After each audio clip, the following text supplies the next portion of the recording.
I really like doing these long form commentaries, partly out of nostalgia, but also because it's fun to see if I can sustain your interest for 3 or 4 minutes without my usual quick cut takes. But it also reminds me of a time when I was a boy where you would turn on the local TV news, before cable, even. And there would always be that one guy who was the designated commentator.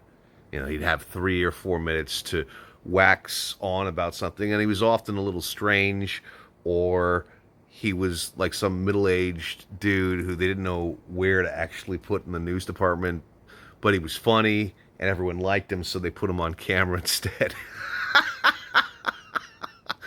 I befriended one of those guys.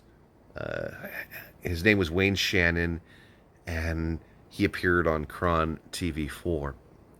And what happened was this. I wrote a blog entry saying, whatever happened to Wayne Shannon? Because I remembered him as one of those jovial commentators, and he was really, really funny. I didn't know how funny he was until, well, I'm about to tell you what happened.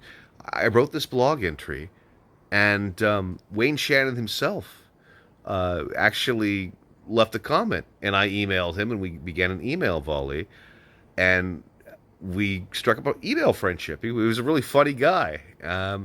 I was dating someone who was Canadian at the time, and he kept calling her "Oh Canada."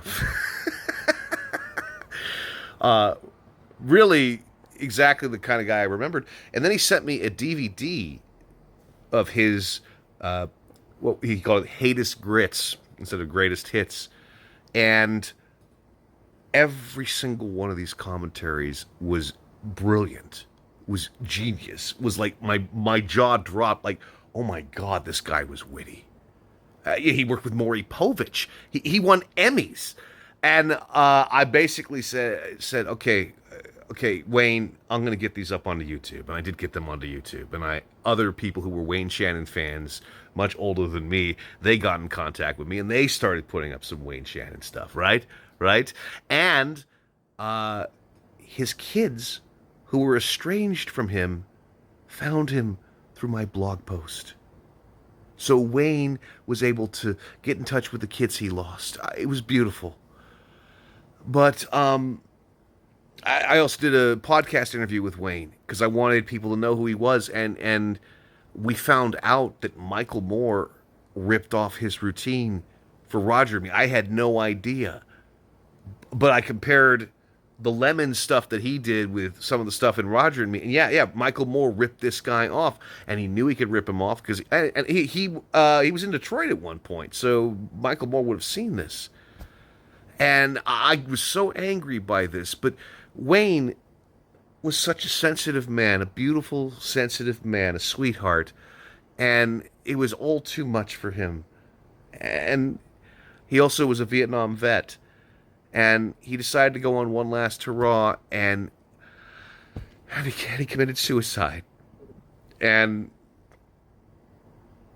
I contacted all the Bay Area outlets I could, and I said, please run an obituary.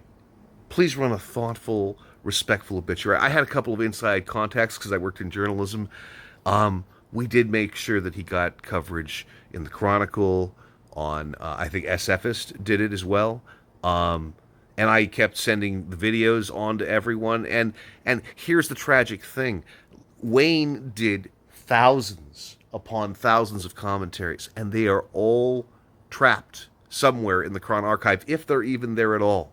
This great man, I did what I could to get, I mean, he has a Wikipedia page. That's because some friends and I got that up. And if it weren't for that, you may not know who he was. You probably don't know who he is now. But I'm trying to honor Wayne, and maybe that's one of the reasons why I enjoy doing these long form commentaries.